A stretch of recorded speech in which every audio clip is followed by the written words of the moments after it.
Hello and welcome Hello. to the show. So today's episode we are looking at our top 10 most surprising cars in Forza 4. These are cars which have completely blown our expectations out of the water. We know some of these cars are kind of good, but we'd never expected them to be quite as good as they are. This Hyundai Coupe is an example. In fact, this was very, very close to getting in this list. It was a really tough decision. Yeah. We spent a long time on this list Yeah, we did trying actually. to sort these cars out. The Hyundai Coupe is a very good example because this is a fantastic, fantastic car that a lot of people don't necessarily think about, and a lot of people overlook it just because the badge is something a little bit different. So yeah, this list is comprised of cars not just because they are good, but cars that have quite Sort of that have been missed. Yeah. Really, I think that's sort of what we've chosen. We've chosen cars that haven't necessarily got the spotlight that they should have deserved for cars what the that car are is. massively, massively better than we could have ever expected. Yeah, Now, pretty much. this is our own personal opinion, and we know other people's opinions will probably be different on this.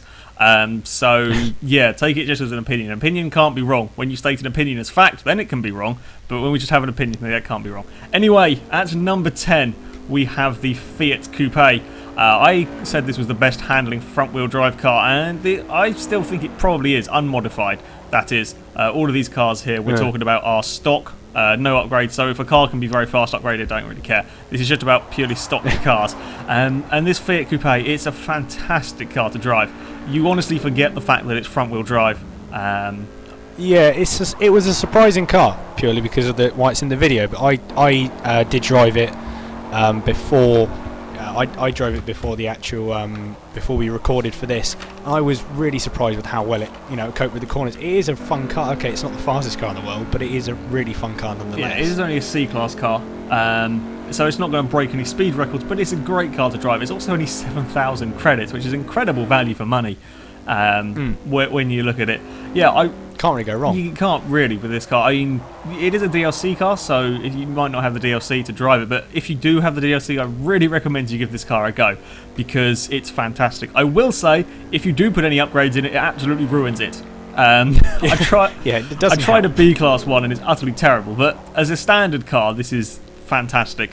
And yeah, for the money, you really cannot go wrong. Now, very surprising in car. ninth, we have the Audi R8. And I know what you're thinking, well, this is a fast supercar, why is it surprising? Well, we don't really like four-wheel drive supercars for racing purposes. No. Lamborghinis are cool, but you'd love to own a Lamborghini in real life, drive one on the road. Yeah. They are absolutely fantastic. But when it comes to the corner, they're not really particularly fantastic. They're not fantastic. No, four-wheel drive supercars never really work in my opinion. However, the R8 is very, very good.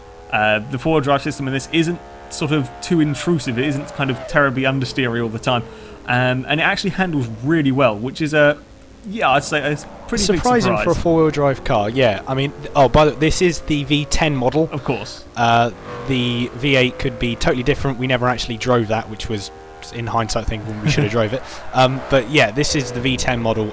So I mean, I've always really liked this car, but never really have taken the time to think about the fact that it's four-wheel drive. I mean, the Lamborghinis, like my favourite four-wheel drive car, supercar, is still the Aventador, always will be, but that isn't as good handling as this, no way. And it is a really good handling car for a four-wheel drive car. I mean, okay, it's not the best handling car by any means, but for a four-wheel drive car, you can't really go wrong for a supercar anyway. Yeah, I mean, considering this thing weighs £3,500, four-wheel drive, you would expect it to be a little bit of a handful, but it really isn't. Price-wise, it's actually also fairly reasonable, 150,000 credits for almost a mid-S class car. It's a great car, and again, if you haven't driven it, it's another one I recommend to drive. Now, up next, we have the Cadillac CTSV.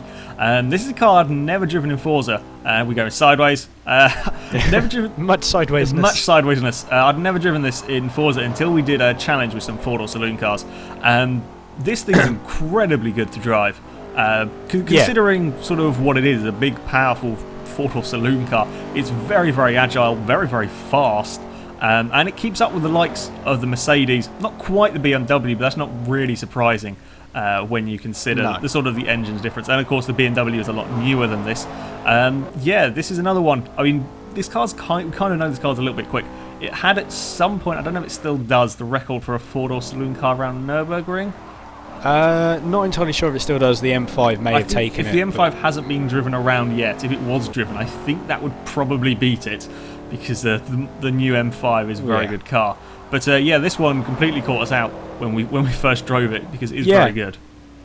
It took me by surprise anyway. I mean, I don't know, was this car in when Top Gear did their USA special thing? Yes, they had one of these. I think it was. And James was quite surprised when he drove it, and I thought, okay, surely that can't be relayed into Forza, but it was, and it was a really surprising car that caught, like I said, it caught both of us out by surprise of how good it was. Again, not as good as the M5, but that's been the king of the four-door saloon cars for since it came out. So not as good as an M5, but pretty damn close. I mean, and it's cheaper as well. Yeah. So you can't really go wrong. Now, up next, it is the Saleen S7, at number 7 on the list as well. There was some timing for you. Quite ironic. This one, I mean, yes, again, this is another supercar, but this one here is incredibly fast, and I think a lot of people forget about this car. This was at the top of our leaderboard for a very long period of time. From the first ever episode we had on Forza 4, which is a long time ago. This car sat on top of the leaderboard. It probably sat on top of the leaderboard for nearly a year before it was eventually knocked off by the Mosler, which isn't really surprising. The Mosler is a track car. This thing is an incredibly good car to drive, considering it's got some stupid number of horsepowers. Actually, it's not got as much as I expected, 575, but it's a big rear-wheel drive, fairly light supercar. It hasn't got the silly levels of aero that you expect from these sort of cars. It hasn't got a huge splitter and a huge wing. It's still incredibly easy to drive. It's not sideways all the time. It's controllable, I think. Yeah. For the car it is. I mean, I don't know why this car has always reminded me a little bit of the XJ220. Yeah. I don't know why, but there's just something about it. Yeah, there's something about it it's sort of a more modern XJ220 that I've always found. And I've really sort of grown towards to liking that car. I mean, I love the XJ220, and this reminds me of it a little bit. So getting off a little bit off-road there, but yeah, I was doing terrible driving with these cars because it was like the first couple of laps with them. But yeah, the Saleen is a really, really good car, and it's often forgot about. At number 6 is a Clio V6. I planned this really well. We planned this really well. You have done. I've only just realised that we've had the two numbers in the right order. Never mind. So yes, this is a small, lightweight hot hatch with a fair amount of power and rear-wheel drive. That normally ends terribly. If that should end in disaster. Yeah, if you upgrade any of the cars in here, make them rear-wheel drive and put sort of 250 horsepower in it, it's normally all over the place, as my driving is. Yeah, ignore the fact that I can't drive. Oh, yeah, I forgot to cut that bit out. Gloss over Never that. mind, you get to see that I was terrible at driving this thing. Yeah, if you put a lot of horsepower in a small car, make it rear-wheel drive, it will probably be incredibly twitchy and will regularly take you to trips to the wall and the trees, and it's not a particularly pleasant experience. However, somehow in this Clio it all works, and it's actually a very good car to drive, and they've managed to suss it out right. Yeah, they've managed to suss it out, which is incredible, because this is a car that is one of the smallish hatchbacks you can get, bar the Mini, I think. They've done it really well. I mean, I drove this recently in one of our challenges we did. I can't remember what that challenge was. I should you're remember. racing the Healy, the Sprite. That was it. Yeah, we did that, and I'd never driven the car before, and I said in the video that we did, I was really surprised, because I thought I thought it would just be the usual twitchiness, spin me in a wall every time I tried to look. Well, every time I looked at a corner, it would just plant me in a wall, but it didn't, and it was. I'm glad it's got in it, because it was a genuinely surprising car that I think surprised both me and Alex when we first drove it. Yeah, it's definitely one of the best kind of hot hatches. Admittedly, it's kind of a little bit changed from the original format. The engine's in the middle, and that sort of thing. But yeah, it's very good. It's also very good value for money. I think it's only sort of 15 or 17,000 credits. Yeah, it's good value, which is pretty good. In 5th, we have the Shelby Series 1. Numbering theme has fallen apart now. Yeah, it's sort of. This is a very hard car to kind of describe. When you hear Shelby, you would think of a muscle car. You would expect it to be kind of leery sideways and, in general, quite a scary thing to drive. This is probably one of the best handling A-class cars that money can buy. Of course, you can tune and build stuff, but as a stock car, this thing is absolutely fantastic. You can just put it around a corner and it will not oversteer. It doesn't understeer. I mean, sure, if you use the handbrake, you can get it to slide a little bit. But it's incredible, especially when you consider the fact that it hasn't got a huge wing on the back. It was made 10 years ago, probably more than that. I forgot. Yeah, 99. Yeah, it's quite an old car. Well, I say old car, but it's not got the sort of ultra modern suspension and that kind of thing to keep it all on the road. It's a very, very good handling car, and completely not what you expect when you look at it and hear it and kind of hear the name. Yeah, I mean, again, this was another car that I've never driven on Forza until we were filming for this video and trying various cars out. And again, this one caught me by surprise, much as the Clio did, because I already had a general gist of what the car would be like. I think it surprised me even more when I actually drove it, because there is no lairiness, there is no real understeer, but no, it's a fantastic car to your drive. Expectations are completely wrong when it comes to that thing.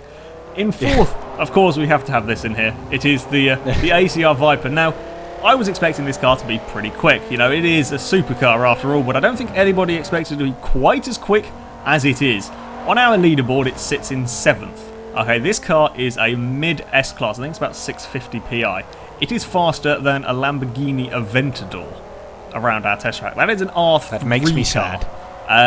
Yeah, admittedly we haven't had a huge number of R3 cars around the track. However, I think this would still beat quite a lot of the low kind of R3 cars because there is so much grip from it. I mean, it does have a huge wing. It's like a boomerang wing on the back of that thing. That always helps. It's a ridiculous amount of downforce. This car has huge amounts of grip. Again, very, very good handling car, this one. Straight line speed is not exactly impressive because it's so much drag on it.